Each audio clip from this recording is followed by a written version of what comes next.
The Quiet Room. In the town of Belmere, there was a room that never appeared on any map. It wasn't hidden behind a locked door or buried underground. It simply arrived when someone needed it, slipping into existence between familiar places, a narrow gap between two shops, the unused corner of a train station, the end of a hospital hallway that had never quite made sense. People called it the Quiet Room. No one remembered entering it, only leaving. They would step out slower than before, eyes unfocused, as if they had just woken from a dream they weren't allowed to keep.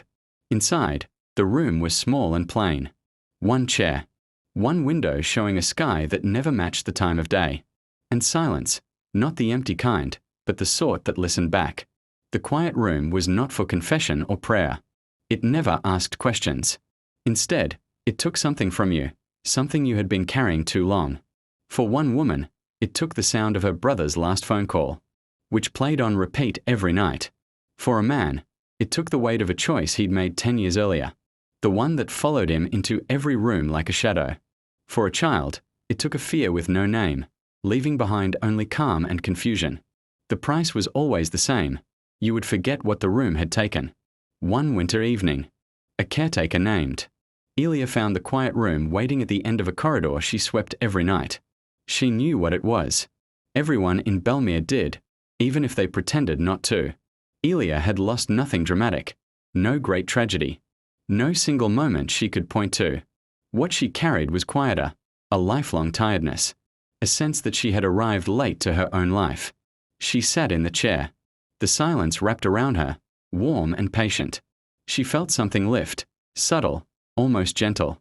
When she stood again, the tiredness was gone. But as she stepped back into the corridor, Elia paused.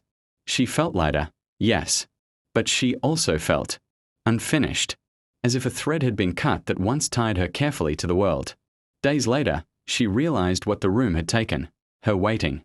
She no longer waited for the right moment, the right permission, the right version of herself.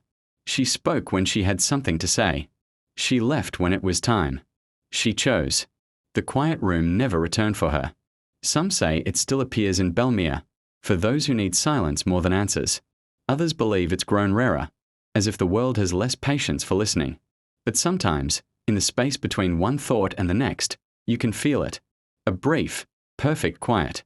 And know that something heavy has just been set down.